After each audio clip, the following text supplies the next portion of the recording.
요한복음 1장. 말씀이 육신이 됨. 태초에 말씀이 계셨습니다.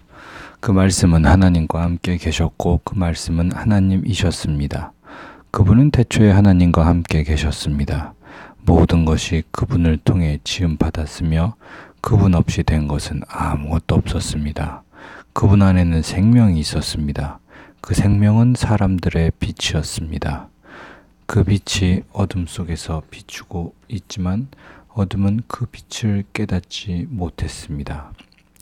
하나님께서 보내신 사람이 있었습니다. 그 이름은 요한이었습니다. 요한은 그 빛에 관해 증거하러 온 증인이었는데 이는 그를 통해 모든 사람이 믿게 하려는 것이었습니다. 요한 자신은 그 빛이 아니었습니다. 그는 다만 그 빛에 대해 증거하기 위해 온 것입니다.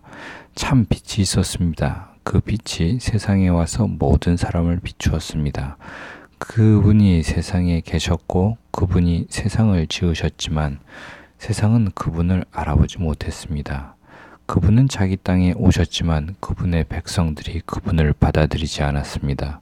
그러나 그분을 영접한 사람들, 곧 그분의 이름을 믿는 사람들에게는 하나님의 자녀가 될 권세를 주셨습니다. 이 사람들이 하나님의 자녀로 태어난 것은 혈통이나 육정이나 사람의 뜻으로 된 것이 아니라 하나님의 뜻으로 된 것입니다. 그 말씀이 육신이 되어 우리 가운데 계셨기에 우리는 그분의 영광을 보았습니다. 그것은 은혜와 진리가 충만한 아버지의 독생자의 영광이었습니다. 요한은 그분에 대해 증거해 외쳤습니다. 내가 전에 내 뒤에 오시는 그분이 나보다 앞선 것은 나보다 먼저 계셨기 때문이다 라고 말했는데 그분이 바로 이분이시다. 그분의 충만함으로부터 우리 모두는 분에 넘치는 은혜를 받았습니다. 율법은 모세를 통해 주셨지만 은혜와 진리는 예수 그리스도를 통해 왔습니다. 지금까지 아무도 하나님을 본 사람이 없었습니다. 그러나 아버지 품에 계시는 독생자께서 하나님을 알려주셨습니다. 세례자 요한이 증거함.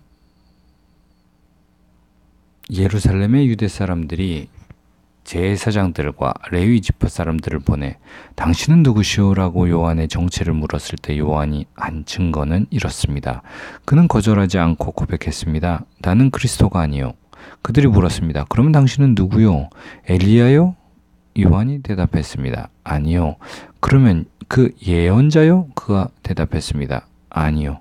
그러자 그들이 말했습니다. 그러면 도대체 당신은 누구요? 우리를 보낸 사람들에게 가서 대답할 말을 좀 해주시오. 당신은 자신을 누구라고 생각하오? 요한은 예언자 이사야의 말로 대답했습니다. 나는 주를 위해 길을 곱게 하라고 광야에서 외치는 사람의 소리오.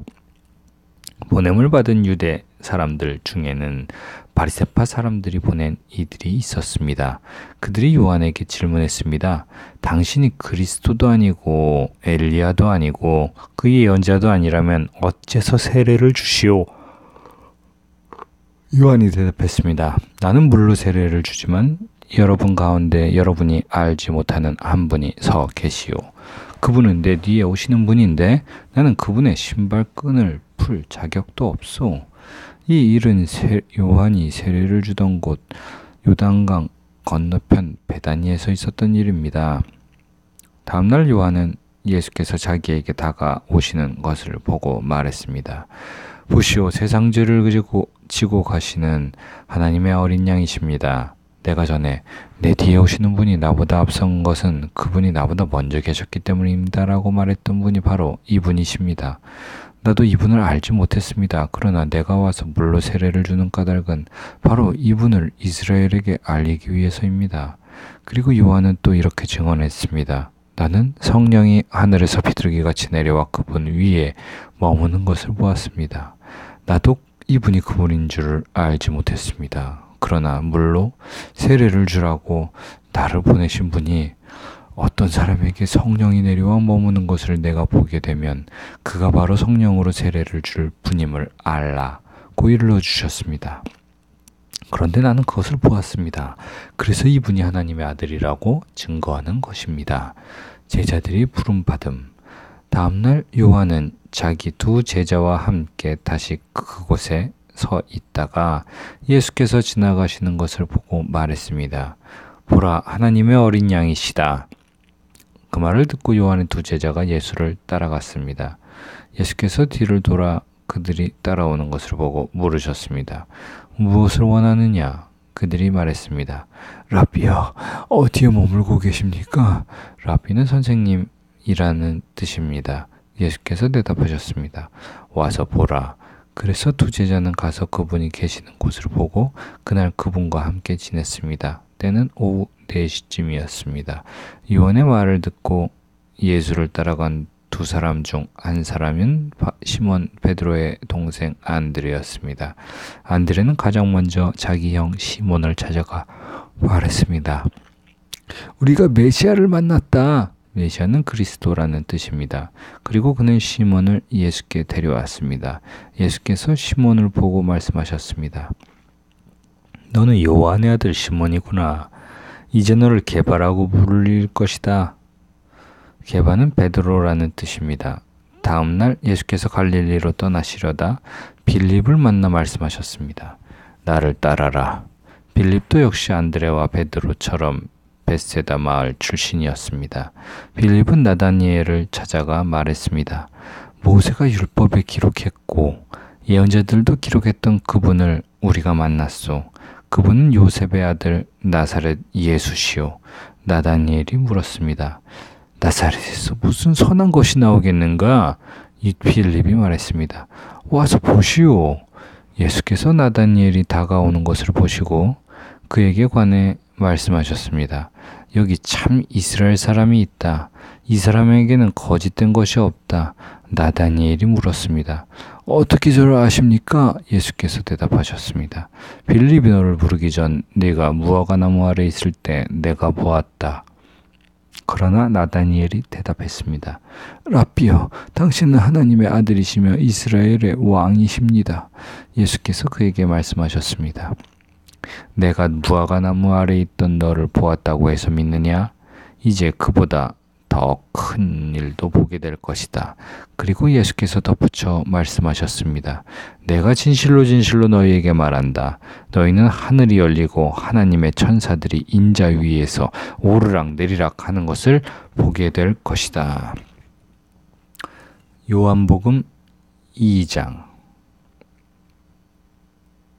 가나의 결혼식. 3일째 되던 날 갈릴리 가나에서 결혼식이 있었습니다. 예수의 어머니도 그곳에 계셨고 예수와 제자들도 그 결혼식에 초대받았습니다. 그런데 포도주가 다 떨어지자 예수의 어머니는 예수께 와서 포도주가 다 떨어졌구나 라고 말해 주었습니다. 예수께서 대답하셨습니다. 어머니, 그것이 나와 당신에게 무슨 관계가 있다고 그러십니까? 아직 내 때가 이르지 않았습니다. 그러나 예수의 어머니는 하인들에게 말했습니다. 무엇이든 그가 시키는 대로 하라. 가까운 곳에 돌 항아리 6개가 놓여 있었습니다. 그것은 유대 사람들의 정결 예식에 쓰이는 것으로서 각각 물 2, 3메트레테스 들어가는 크기의 항아리였습니다. 예수께서 하인들에게 말씀하셨습니다. 저 항아리들의 물을 채우라. 그래서 그들은 항아리마다 물을 넘치도록 가득 채웠습니다. 그러자 예수께서 그들에게 말씀하셨습니다. 이제 물을 떠서 잔치 책임자에게 갖다 주라. 그들은 그렇게 했습니다. 잔치 책임자는 물이 변해된 포도주를 맛보았습니다. 그는 그 포도주가 어디에서 났는지 알지 못했지만 물을 떠온 하인들은 알고 있었습니다. 잔치 책임자는 신랑을 불렀습니다. 그러고는 이렇게 말했습니다. 누구든지 처음에는 맛 좋은 포도주를 내오다가 손님들이 취하면 덜 좋은 포도주를 내는 법인데 당신은 가장 좋은 포도주를 지금까지 남겨두었군요.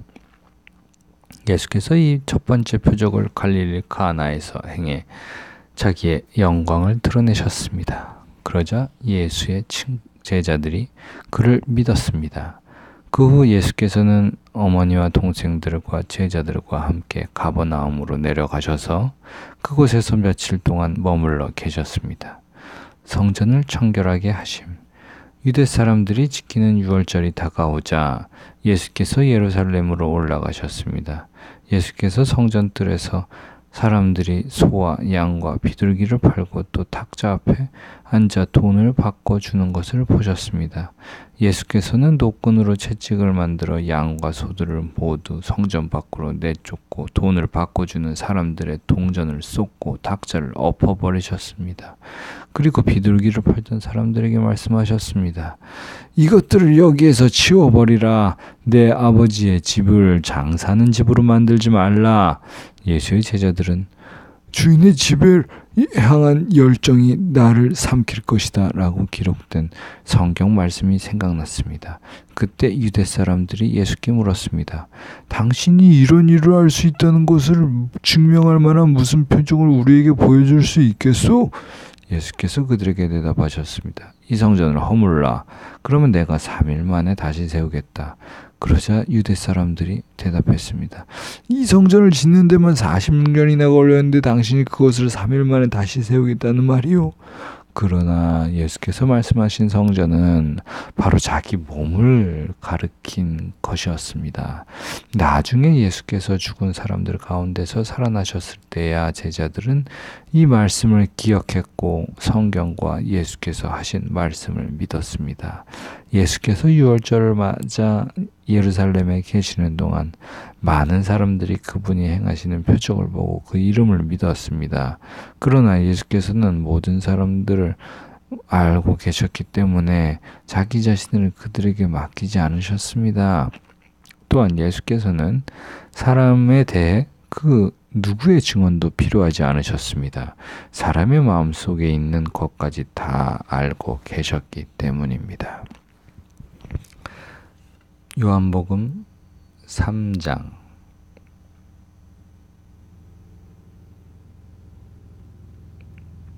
니고데모가 예수를 방문함. 바리새파 사람들 중에 니고데모라는 사람이 있었는데 그는 유대공의 지도자였습니다. 그가 밤에 예수를 찾아와 물었습니다. 라비여, 우리는 당신이 하나님께로부터 오신 선생님인 것을 알고 있습니다. 하나님께서 함께 하시지 않는다면 선생님이 행하신 그런 표적들을 아무도 행할 수 없기 때문입니다. 예수께서 그에게 말씀하셨습니다.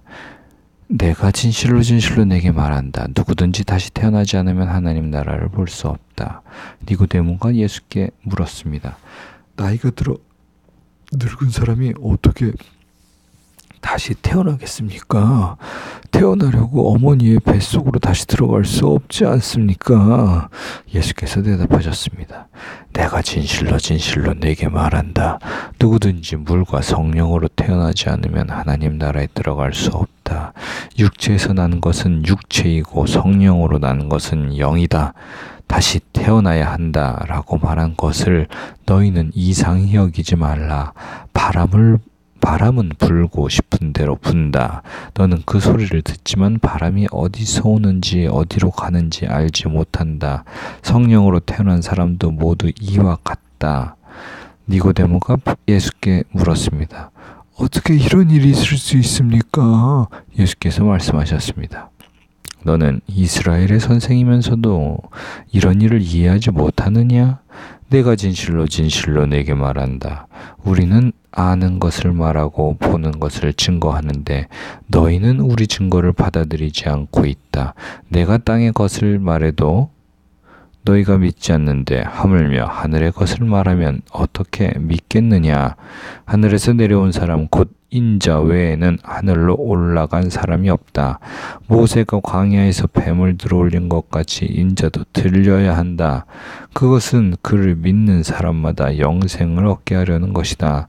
하나님께서 세상을 이처럼 사랑하셔서 독생자를 주셨으니 이는 그를 믿는 사람마다 멸망하지 않고 영생을 얻게 하려는 것이다.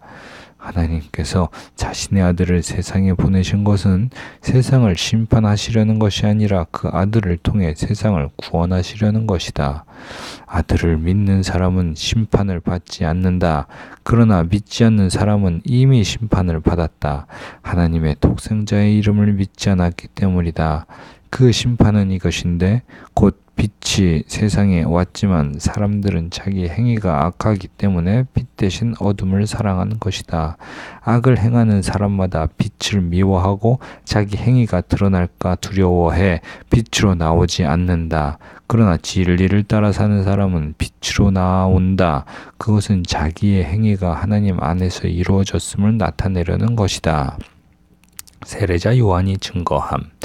그 예수께서 제자들과 함께 유대 지방으로 가셔서 거기서 얼마 동안 제자들과 함께 머무르시면서 세례를 주셨습니다. 요한도 살렘 가까이에 있는 에논에서 세례를 주고 있었습니다. 그곳에는 물이 많았기 때문입니다. 사람들이 나와 세례를 받았습니다. 이때 요한이 아직 감옥에 갇히기 전이었습니다. 요한의 제자들 중 몇 사람과 어떤 유대 사람 사이에 정결의식과 관련해 논쟁이 붙었습니다. 요한의 제자들이 요한에게 와서 말했습니다. 라비요, 전에 요단강 건너편에서 선생님과 함께 계시던 분, 선생님이 증거하셨던 그분이 지금 세례를 주고 있는데 사람들이 다 그분께 가고 있습니다. 이 말에 요한이 대답했습니다. 하늘에서 주시지 않으면 사람은 아무것도 받을 수 없다. 내가 전에 나는 그리스도가 아니고 그분보다 앞서 보냄을 받은 사람이다 라고 한 말을 증거할 사람들은 바로 너희다.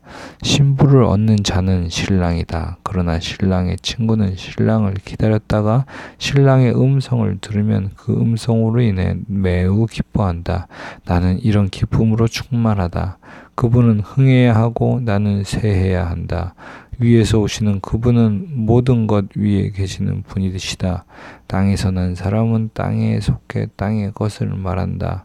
그러나 하늘에서 오시는 그분은 모든 것 위에 계신다.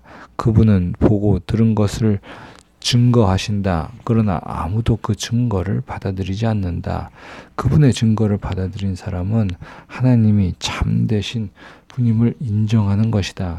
하나님께서 보내신 그분은 하나님의 말씀을 전하신다. 그것은 하나님께서 그분에게 성령을 한없이 주셨기 때문이다.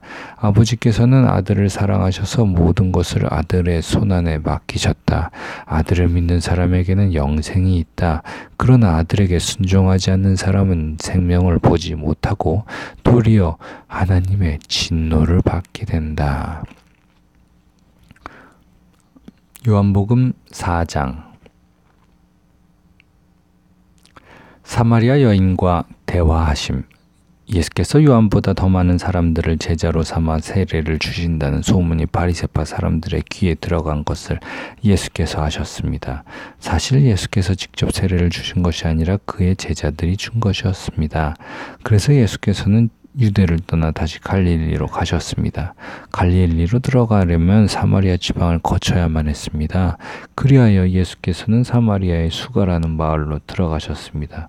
그곳은 옛날 야곱이 자기 아들 요셉에게 준 땅과 가까웠으며 야곱의 우물이 거기에 있었습니다. 여행으로 피곤해진 예수께서는 그 우물 곁에 앉으셨습니다. 그때가 낮 12시쯤이었습니다. 한 사마리아 여인이 물을 기르러 나왔습니다. 예수께서 여인에게 말을 거셨습니다. 내게 물을 좀 떠주겠느냐? 제자들은 먹을 것을 사러 마을에 들어가고 없었습니다. 사마리아 여인이 예수께 말했습니다. 당신은 유대 사람이고 저는 사마리아 사람인데 어떻게 제게 물을 달라고 하십니까? 당신 유대 사람들은 사마리아 사람과는 상대도 하지 않았기 때문입니다. 예수께서 여인에게 대답하셨습니다. 내가 하나님의 선물을 알고 또 물을 달라고 하는 사람이 누구인지 알았다면 도리어 내가 그에게 부탁했을 것이고 그가 내게 생수를 주었을 것이다. 여인이 예수께 말했습니다. 선생님께서는 두레박도 없고 이 우물은 깊은데 선생님께서는 어디에서 생수를 구한단 말입니까?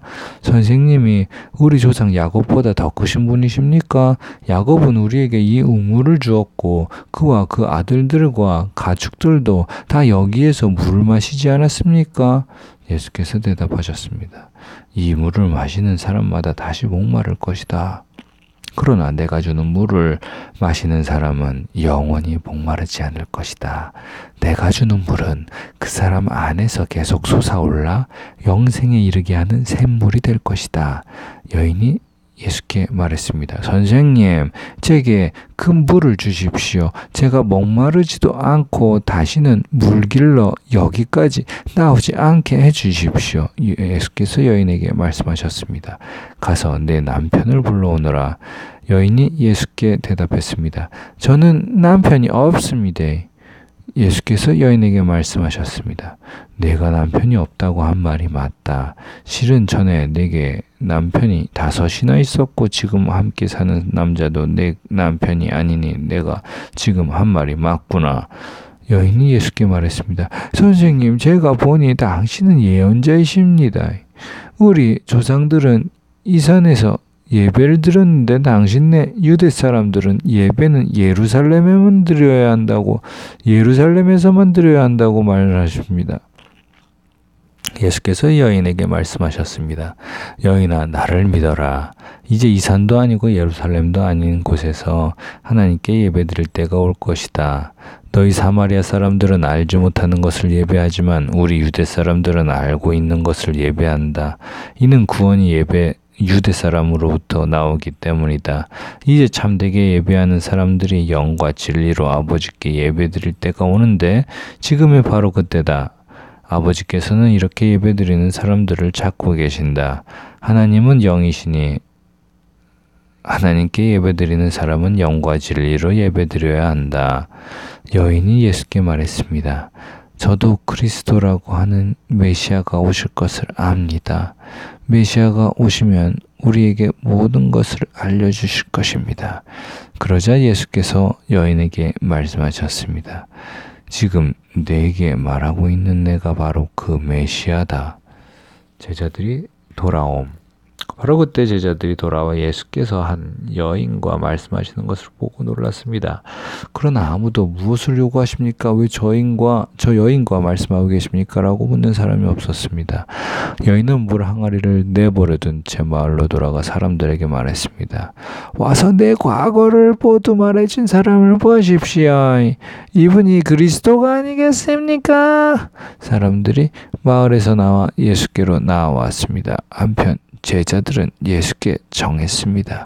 라비여, 물 좀 드십시오. 그러나 예수께서는 그들에게 말씀하셨습니다.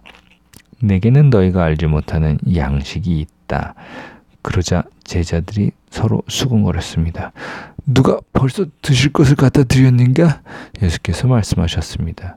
내 양식은 나를 보내신 분의 뜻을 행하고 그분의 일을 완성하는 것이다. 너희는 넉 달이 더 지나야 추수할 때가 된다고 말하지 않느냐? 그러나 나는 너희에게 말한다. 눈을 들어 들판을 보라. 이미 곡식이 익어 추수할 때가 됐다.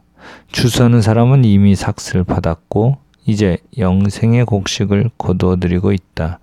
그리하여 씨를 뿌린 사람과 추수하는 사람이 모두 함께 기뻐할 것이다. 그러므로 한 사람은 심고 한 사람은 거둔다 라는 말이 맞다. 나는 너희를 보내어 너희가 일하지도 않았는데 열매를 거두게 했다. 다른 사람들은 수고했고 너희는 그들이 수고한 결실을 거두게 된 것이다. 그 마을에 사는 많은 사마리아 사람들은 여인이 그분이 내 과거를 모두 말해준 사람이다 라고 증거했기 때문에 예수를 믿었습니다. 그래서 사마리아 사람들은 예수께 나와 그들과 함께 머물 것을 청했습니다.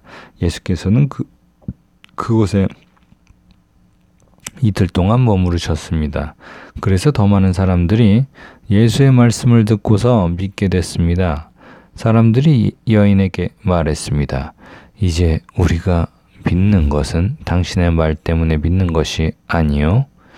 우리가 그 말씀을 직접 듣고 보니 이분이 참으로 세상의 구주심을 알게 됐소. 왕의 신하의 아들을 고치심. 이틀 후에 예수께서 그곳을 떠나 갈릴리로 가셨습니다. 전에 예수께서는 예언자가 자기 고향에서 존경받지 못함을 직접 증거하신 적이 있었습니다. 예수께서 갈릴리에 도착하시자 갈릴리 사람들은 예수를 환영했습니다. 그들은 유월절에 예루살렘에 갔다가 예수께서 거기서 행하신 일들을 모두 목격했던 것입니다. 예수께서는 전에 물로 포도주를 만드셨던 곳인 갈릴리 가나에 다시 들으셨습니다. 그곳에는 왕의 신하 한 사람이 있었는데 그의 아들이 병에 걸려 가버나움에 있었습니다. 예수께서 유대에서 갈릴리로 오셨다는 소문을 들은 왕의 신하는 예수께로 가서 오셔서 자기 아들을 고쳐달라고 애원했습니다. 그의 아들은 거의 죽어가고 있었습니다.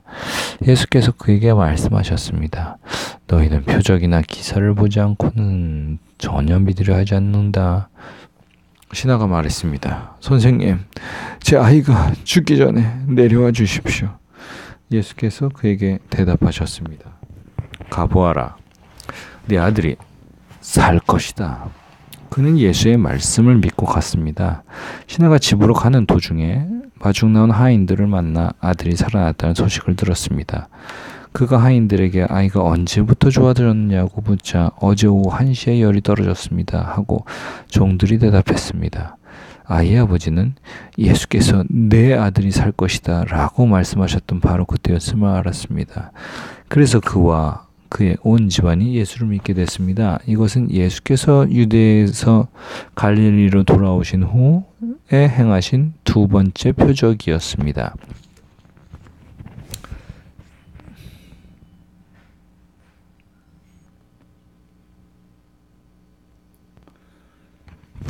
요한복음 5장 중풍 환자를 고치심. 그 후 예수께서는 유대 사람의 절기가 돼 예루살렘으로 올라가셨습니다. 예루살렘의 양의 문 근처에는 히브리 말로 베데스다라고 하는 못이 있었는데 그 못 주위는 5개의 기둥이 있었습니다. 여기에는 눈먼 사람들, 다리 저는 사람들, 중풍 환자들 등 많은 장애인들이 누워있곤 했습니다. 그들은 물이 움직이기를 기다리고 있었습니다. 주의 천사가 가끔 내려와 물을 휘저어 놓았는데 물이 움직일 때 맨 먼저 못에 들어가는 사람은 무슨 병에 걸렸든지 다 나았습니다. 거기에 38년 동안 병을 앓고 있는 사람이 있었습니다. 예수께서 그가 거기 누워있는 것을 보시고 또 그가 이미 오랫동안 알아온 것을 아시고 물으셨습니다. 내 병이 낫기를 원하느냐? 환자가 대답했습니다. 선생님, 물이 움직일 때 못에 들어가도록 나를 도와주는 사람이 없습니다. 내가 가는 동안 다른 사람들이 나보다 먼저 물속에 들어갑니다. 그러자 예수께서 그에게 말씀하셨습니다. 일어나 내 자리를 들고 걸어가거라. 그러자 그가 곧 나아서 자리를 들고 걸어갔습니다. 그날은 안식일이었습니다. 그래서 유대 사람들은 병이 나은 사람에게 말했습니다. 오늘은 안식일이니 자리를 들고 가는 것은 옳지 않소. 그러나 그가 대답했습니다. 내 병을 고치신 분이 내게 자리를 들고 걸어가라고 하셨소. 그러자 유대 사람들이 그에게 물었습니다. 당신에게 자리를 들고 걸어가라고 말한 사람이 대체 누구요? 병이 나은 사람은 그분이 누구인지 알 수 없었습니다. 그곳에는 많은 사람들이 있었고 예수께서는 이미 떠나셨기 때문입니다. 나중에 예수께서 성전에서 이 사람을 만나 말씀하셨습니다. 보아라. 네가 다 나았구나. 더 심한 병이 내게 생기지 않도록 이제는 다시는 죄를 짓지 마라. 그 사람은 유대 사람들에게 가서 자기 병을 고치신 분이 예수라고 말했습니다. 아들을 통해 생명 얻음을 말씀하심. 예수께서 안식일에 이런 일을 행하셨기 때문에 유대 사람들은 예수를 핍박했습니다. 예수께서 그들에게 말씀하셨습니다. 내 아버지께서 지금까지 일하고 계시니 나도 일한다. 유대 사람들은 이 말 때문에 더욱더 예수를 죽이려고 애썼습니다. 예수께서 안식일을 어길 뿐만 아니라 하나님이 자기 아버지를 물으며 자기를 하나님과 동등하게 여겼기 때문입니다. 예수께서 그들에게 이렇게 대답하셨습니다. 내가 진실로 진실로 너에게 말한다. 아들 혼자서는 아무것도 할 수 없고 아들은 아버지께서 하시는 것을 보는 대로 따라할 뿐이다. 아들은 무엇이든지 아버지께서 하시는 일을 그대로 한다. 아버지께서는 아들을 사랑하셔서 하시는 일들을 모두 아들에게 보여주신다.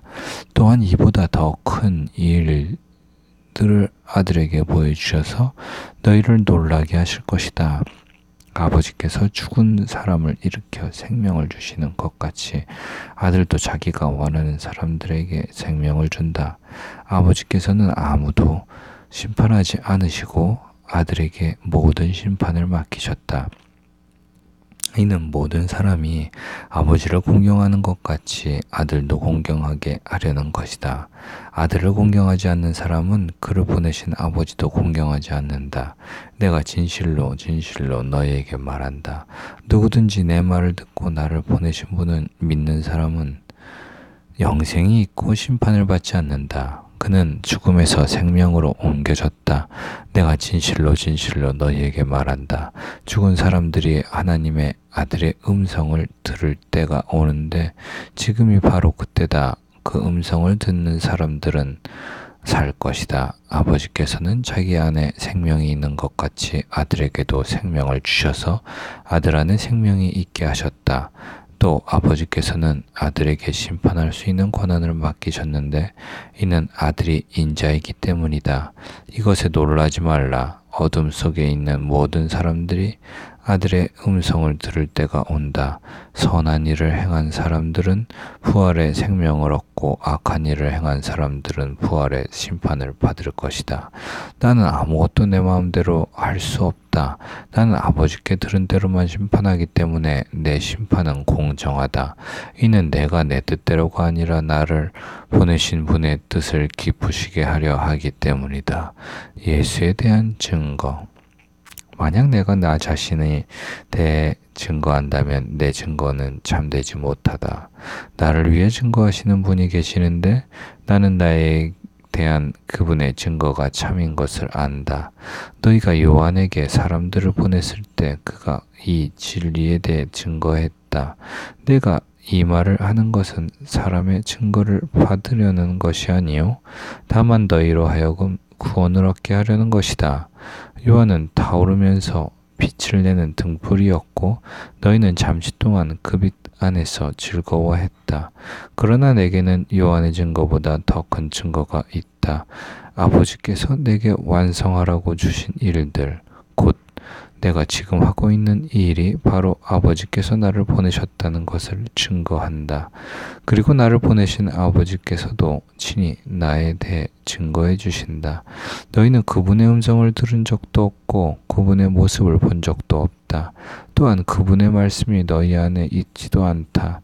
이는 너희가 아버지께서 보내신 이를 믿지 않기 때문이다. 너희가 성경 안에서 영생을 얻을 수 있다는 생각에 성경을 열심히 연구하는구나. 성경은 바로 나를 증언하고 있다. 그러나 너희는 생명을 얻기 위해 내게로 오려고 하지 않는다. 나는 사람들에게서 영광을 받지 않는다. 나는 너희가 하나님을 사랑하는 마음이 없다는 것을 안다. 나는 내 아버지의 이름으로 왔는데 너희는 나를 영접하지 않고 있다. 그러나 누군가 다른 사람이 자기 이름으로 오면 너희는 영접할 것이다. 너희는 서로 영광을 주고 받으면서도 정작 유일하신 하나님으로부터 오는 영광은 얻으려고 하지 않으니 어떻게 믿을 수 있겠느냐? 그렇다고 내가 아버지 앞에서 너희를 고소하리라고는 생각하지 말라. 너희를 고소하는 사람은 너희가 소망을 두고 있는 모세다. 만약 너희가 모세를 믿었다면 나를 믿었을 것이다. 모세가 나에 대해 기록했기 때문이다. 그러나 너희가 모세의 글을 믿지 않는데 어떻게 내 말을 믿겠느냐? 요한복음 6장 5,000명을 먹이심. 이 일이 있은 지 얼마 후에 예수께서 갈릴리 바다 곧 디베랴 바다 건너편으로 가셨습니다. 그러자 환자들에게 표적을 베푸시는 것을 본 많은 무리가 예수를 따랐습니다. 예수께서는 산에 올라가서 제자들과 함께 앉으셨습니다. 그때는 유대 사람의 명절인 유월절이 가까운 때였습니다. 예수께서 눈을 들어 많은 사람이 자기에게로 몰려오는 것을 보시고 빌립에게 말씀하셨습니다. 우리가 어디에서 빵을 사서 가서 이 많은 사람들을 먹이겠느냐? 예수께서는 빌립이 어떻게 하나 보시려고 이렇게 질문하신 것일 뿐 사실 자기가 하실 일을 미리 알고 계셨습니다. 빌립이 예수께 대답했습니다. 한 사람당 조금씩만 먹는다고 해도 200데나리온어치의 빵으로도 모자랄 것입니다. 제자들 중 하나이며 시몬 베드로의 동생인 안드레가 말했습니다. 여기 한 소년이 보리빵 5개와 물고기 2마리를 가지고 있습니다. 그러나 이렇게 많은 사람들에게 그게 얼마나 소용이 있겠습니까? 예수께서 말씀하셨습니다. 사람들을 모두 앉히라. 그것은 넓은 풀밭이었는데 남자들이 둘러앉으니 5,000명쯤 됐습니다. 예수께서는 빵을 들고 감사 기도를 드리신 후 앉아있는 사람들에게 원하는 만큼씩 나눠 주셨습니다. 물고기를 가지고도 똑같이 하셨습니다. 그들이 모두 배불리 먹은 뒤에 예수께서 제자들에게 말씀하셨습니다. 남은 것은 하나도 버리지 말고 모아두어라. 그리하여 그들이 남은 것을 모아보니 보리빵 5개로 먹고 남은 것이 12바구니에 가득 찼습니다. 사람들은 예수께서 행하신 표적을 보고 말했습니다. 이분은 이 세상에 오신다던 그 예언자가 틀림없다. 예수께서는 그들이 와서 강제로 자기를 왕 삼으려 한다는 것을 아시고 혼자서 다시 산으로 올라가셨습니다. 물 위를 걸으심. 날이 저물자 예수의 제자들은 바다로 내려갔습니다. 거기서 그들은 배를 타고 바다를 건너 가버나움으로 향했습니다. 날은 이미 어두워졌고 예수께서는 아직 그들이 있는 곳으로 오시지 않았습니다. 세찬 바람이 불어 물살이 거세졌습니다. 그들은 노를 저 한 25에서 30 스타디온쯤 갔을 때에 예수께서 물 위를 걸어서 배 쪽으로 다가오시는 것이 보였습니다. 그들은 두려워했습니다. 그러자 예수께서 그들에게 말씀하셨습니다. 나다, 두려워하지 말라. 그러자 그들은 기꺼이 예수를 배 안으로 모셨습니다. 배는 곧 그들이 가려던 땅에 도착했습니다. 그 다음 날 건너편 바닷가에 남아있던 많은 사람들은 그곳에 배가 한 척밖에 없었던 것과 예수께서 제자들이 탄 배에 오르지 않고 제자들끼리 건너갔다는 것을 알았습니다. 그때 디베랴로부터 온 몇 척의 배가 주께서 감사 기도를 드리고 사람들에게 빵을 먹이셨던 그곳 가까이에 닿았습니다. 그 사람들은 예수나 제자들이 모두 그곳에 없다는 사실을 알고 다시 배를 타고 예수를 찾으러 가버나움으로 갔습니다. 예수께서 생명의 양식이심. 그들은 바다 건너편에서 예수를 발견하고 물었습니다. 라삐여, 언제 여기 오셨습니까? 예수께서 대답하셨습니다. 내가 진실로 진실로 너희에게 말한다. 너희가 나를 찾는 까닭은 표적을 보았기 때문이 아니라 빵을 먹고 배가 불렀기 때문이다. 썩어 없어질 양식을 위해 일하지 말고 영생하기까지 남아있을 양식을 위해 일하라. 인자가 너희에게 이 양식을 줄 것이다. 아버지 하나님께서 인자를 인정하셨기 때문이다. 그러자 그들이 예수께 물었습니다. 우리가 어떻게 하면 하나님의 일을 하겠습니까? 예수께서 대답하셨습니다. 하나님의 일이란 바로 하나님께서 보내신 일을 믿는 것이다. 그러자 그들이 예수께 다시 물었습니다. 그러면 우리가 보고 믿을 수 있도록 어떤 표적을 보이시겠습니까? 무슨 일을 하시려는 것입니까? 우리 조상들은 광야에서 만나를 먹었습니다. 성경에 이렇게 기록됐습니다. 그분은 하늘에서 빵을 내려 그들에게 먹게 하셨다. 예수께서 말씀하셨습니다. 내가 진실로 진실로 너희에게 말한다. 하늘에서 빵을 내려준 분은 모세가 아니다. 오직 내 아버지께서 하늘로부터 참된 빵을 너희에게 내려주시는 것이다. 하나님의 빵은 하늘에서 내려와 세상에 생명을 주시는 것이다. 그들이 말했습니다. 주여, 그 빵을 항상 우리에게 주십시오. 그러자 예수께서 그들에게 말씀하셨습니다. 내가 바로 생명의 빵이다. 내게 오는 사람은 결코 배고프지 않고 나를 믿는 사람은 결코 목마르지 않을 것이다. 그러나 내가 이미 말한 대로 너희는 나를 보고도 여전히 믿지 않는구나. 아버지께서 내게 주신 사람들은 모두 다 내게 올 것이요 또 내게로 나오는 사람은 내가 결코 쫓아내지 쫓지 않을 것이다. 내가 하늘에서 내려온 것은 내 뜻이 아니라 나를 보내신 하나님의 뜻을 이루려는 것이기 때문이다. 나를 보내신 분의 뜻은 그분이 내게 주신 모든 사람들 중 한 사람도 잃지 않고 마지막 날에 그들을 다시 살리는 것이다. 내 아버지의 뜻은 아들을 보고 믿는 사람마다 영생을 얻게 하시는 것이니 내가 마지막 날에 그들을 다시 살릴 것이다. 이 말씀에 유대 사람들이 수군거리기 시작했습니다. 예수께서 나는 하늘에서 내려온 빵이다 라고 말씀하셨기 때문입니다. 그들이 말했습니다. 저 사람은 요셉의 아들 예수가 아닌가? 그의 부모를 우리가 알지 않는가? 그런데 어떻게 내가 하늘에서 왔다고 말할 수 있는가? 예수께서 대답하셨습니다. 서로 수군거리지 말라. 나를 보내신 아버지께서 이끌어 주시지 않으면 어느 누구도 내게로 올 수 없다. 그러나 내게 오는 사람은 마지막 날에 내가 다시 살릴 것이다. 예언서에 이렇게 기록됐다. 그들은 모두 하나님의 가르침을 받을 것이다. 아버지께로부터 듣고 배운 사람마다 내게로 온다. 이 말은 아버지를 본 사람이 있다 것이 아니다. 오직 아버지께로부터 온 사람만이 아버지를 보았다. 내가 진실로 진실로 너희에게 말한다. 믿는 사람은 영생을 가지고 있다. 나는 생명의 빵이다. 너희 조상들은 광야에서 만나를 먹었지만 결국 죽었다. 그러나 여기 하늘에서 내려온 빵이 있는데 누구든지 이 빵을 먹으면 죽지 않는다. 나는 하늘에서 내려온 살아있는 빵이다. 누구든지 이 빵을 먹는 사람은 영원히 살 것이다. 내가 줄 빵은 곧 세상의 생명을 위해 주는 내 살이다. 그러자 유대 사람들은 자기들끼리 논쟁하기 시작했습니다. 이 사람이 어떻게 자기 살을 우리에게 주어 먹게 한단 말인가? 예수께서 그들에게 말씀하셨습니다. 내가 진실로 진실로 너희에게 말한다. 너희가 인자의 살을 먹지 않고 인자의 피를 마시지 않으면 너희 안에 생명이 없다. 누구든지 내 살을 먹고 내 피를 마시는 사람은 영생이 있고 내가 마지막 날에 살릴 것이다. 내 살이야말로 참된 양식이요 내 피야말로 참된 음료다. 누구든지 내 살을 먹고 내 피를 마시는 사람은 내 안에 있고 나도 그 안에 있다.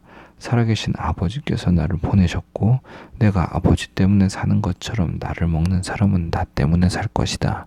이것은 하늘에서 내려온 빵이다. 너희 조상들이 광야에서 먹고도 죽은 그런 빵이 아니다. 이 빵을 먹는 사람은 영원히 살 것이다. 이것은 예수께서 가버나움 회당에서 가르치실 때 하신 말씀입니다. 영생의 말씀을 주심. 예수의 제자들 중 여럿이 이 말씀을 듣고 말했습니다. 이 말씀은 참 어렵구나. 과연 누가 알아들을 수 있겠는가? 예수께서는 제자들이 이 말씀에 대해 수군거리는 것을 알고 말씀하셨습니다. 이 가르침이 너희 마음에 걸리느냐? 만약 인자가 전에 있던 곳으로 올라가는 것을 본다면 너희는 어떻게 하겠느냐? 생명을 주는 것은 영이므로 육신은 아무 소용이 없다. 내가 너희에게 한 말은 영이요 생명이다. 그런데 너희 중에 믿지 않는 사람들이 있구나. 예수께서는 처음부터 누가 믿지 않는지, 누가 자신을 배반할지 알고 계셨던 것입니다. 예수께서 계속 말씀하셨습니다. 그러므로 내가 너희에게 아버지께서 허락해 주신 사람이 아니고는 아무도 내게로 올 수 없다고 말한 것이다. 이 말씀 때문에 예수의 제자 가운데 많은 사람이 떠나갔고 더 이상 그분과 함께 다니지 않았습니다. 예수께서 12 제자들에게 물으셨습니다. 너희도 떠나고 싶으냐? 시몬 베드로가 예수께 대답했습니다. 주여, 영생의 말씀이 주께 있는데 저희가 어디를 가겠습니까? 주는 하나님의 거룩하신 분임을 저희가 믿고 또 압니다. 그러자 예수께서 대답하셨습니다. 내가 너희 12를 택하지 않았느냐? 그러나 너희 중 하나는 마귀다. 이것은 가롯 시몬의 아들 유다를 두고 하신 말씀이었습니다. 그는 12 제자 중 한 사람이었지만 나중에 예수를 배신하게 될 사람이었습니다.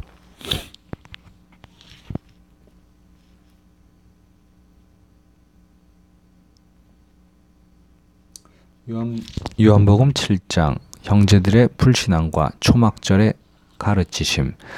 2일 후에 예수께서는 갈릴리 지방을 두루 다니셨습니다. 유대 사람들이 자기를 죽이려고 하기 때문에 유대 지방에서 다니기를 원하지 않으셨던 것입니다. 그런데 유대 사람들의 명절인 초막절이 가까워지자 예수의 동생들이 예수께 말했습니다. 이곳을 떠나 유대로 가십시오. 그래서 형님이 하는 일을 형님의 제자들도 보게 하십시오. 세상에 알려지기를 바라면서 숨어서 행동하는 사람은 없습니다. 형님이 이런 일을 할 바에는 자신을 세상에 드러내십시오. 예수의 동생들조차 예수를 믿지 않았기 때문에 이렇게 말한 것입니다. 그러자 예수께서 그들에게 말씀하셨습니다. 내 때는 아직 오지 않았다. 그러나 너희 때는 항상 준비되어 있다. 세상이 너희를 미워하지 못하고 나를 미워하는 것은 내가 세상이 하는 일들을 악하다고 증거하기 때문이다. 너희는 명절을 지키러 올라가거라. 나는 아직 내 때가 되지 않았으니 이번 명절에는 올라가지 않겠다.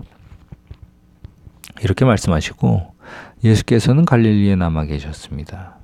그러나 예수의 동생들이 명절을 지키러 올라간 후에 예수께서도 아무도 모르게 올라가셨습니다. 명절 동안 유대 사람들은 예수를 찾으며 말했습니다. 그 사람이 어디 있어? 그곳에 몰려든 많은 무리 가운데서는 예수에 대해 말들이 많았습니다. 어떤 사람은 그분은 선한 사람이라고 하고 또 다른 사람은 아니다. 그는 백성들을 연혹하고 있다고 말했습니다. 그러나 앞에 나서서 예수께 대해 떳떳이 말하는 사람은 아무도 없었습니다. 유대 사람들이 두려웠기 때문입니다. 명절이 반쯤 지났을 때에 비로소 예수께서는 성전으로 올라가 가르치기 시작하셨습니다. 유대 사람들은 놀라서 말했습니다. 이 사람은 배우지도 않았는데 어떻게 이런 것을 아는가? 예수께서 대답하셨습니다. 나의 가르침은 내 것이 아니고 나를 보내신 분의 것이다. 누구든지 하나님의 뜻을 따르려는 사람은 이 가르침이 하나님에게서 온 것인지 내가 내 마음대로 말하는 것인지 알 것이다. 자기 마음대로 말하는 사람은 자기가 영광을 받으려고 하는 것이다. 그러나 자기를 보내신 분의 영광을 위해 일하는 사람은 진실하며 그 안에 거짓이 없다. 모세가 너희에게 율법을 주지 않았느냐? 그러나 너희 중에 율법을 지키는 사람이 하나도 없구나. 도대체 너희는 왜 나를 죽이려 하느냐? 무리가 대답했습니다. 당신은 귀신 들렸어. 누가 당신을 죽이려고 한다는 것이요? 예수께서 그들에게 말씀하셨습니다. 내가 한 가지 일을 행하자 너희 모두가 놀랐다. 모세가 너희에게 할례법을 주었기 때문에 너희는 안식일에 할례를 베풀고 있다. 사실 할례는 모세에게서 온 것이 아니라 그전 조상들에게서 온 것이다. 그래서 너희는 안식일에도 사람들에게 할례를 베푸는 것이다. 이와 같이 모세의 율법을 어기지 않으려고 사람이 안식일에도 할례를 받는데 내가 안식일에 한 사람의 온몸을 성하게 해주었는데도 성하게 해주었다 해서 너희가 어찌 내게 화를 내느냐? 겉모양만으로 판단하지 말고 공정하게 판단하라. 예수에 관한 논쟁. 바로 그때 몇몇 예루살렘 사람들이 말했습니다. 이 사람이 바로 그들이 죽이려는 사람이 아닌가? 보시오, 그가 여기서 공공연하게 말하고 있는데도 저들이 아무 말도 못하는 것을 보니 관리들도 정말 이 사람을 그리스도로 알고 있는 것이 아닌가? 우리는 이 사람이 어디에서 왔는지 알고 있다. 그러나 그리스도가 오실 때에는 어디에서 오시는지 아는 사람이 없을 것이다. 그러자 예수께서 성전에서 가르치시다가 큰 소리로 말씀하셨습니다. 너희는 나를 알고 또 내가 어디에서 왔는지 안다. 그러나 나는 이곳에 내 스스로 온 것이 아니다. 나를 보내신 분은 참되시다. 너희는 그분을 알지 못하지만 나는 그분을 안다. 내가 그분에게서 왔고 그분은 나를 보내셨기 때문이다. 이 말에 그들은 예수를 붙잡으려고 했습니다. 그러나 아직 때가 되지 않았기 때문에 아무도 그분에게 손댈 수 없었습니다. 그러나 무리 가운데서 많은 사람이 예수를 믿었습니다. 그들은 그리스도께서 오시더라도 이분보다 더 많은 표적을 행하시겠는가? 라고 말했습니다. 사람들이 예수께 대해 이렇게 수군거리는 것을 바리새파 사람들이 들었습니다. 대제사장들과 바리새파 사람들은 예수를 잡으려고 성전 경비병들을 보냈습니다. 예수께서 말씀하셨습니다. 나는 잠시 동안 너희와 함께 있다가 나를 보내신 분께로 갈 것이다.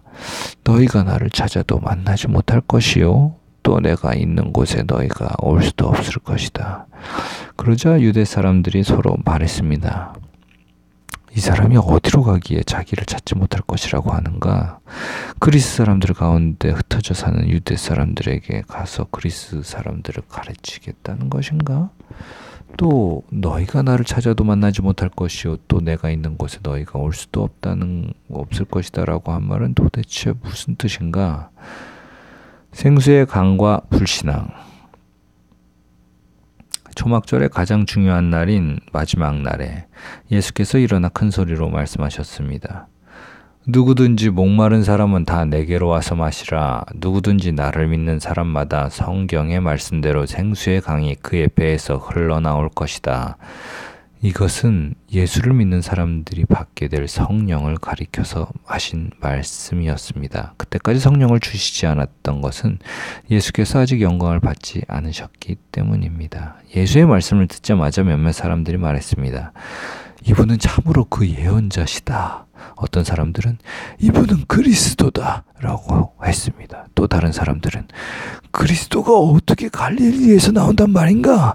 성경에 그리스도는 다윗의 가문에서 나실 것이며 다윗이 살던 동네 베들레헴에서 나신다고 말하지 않은가?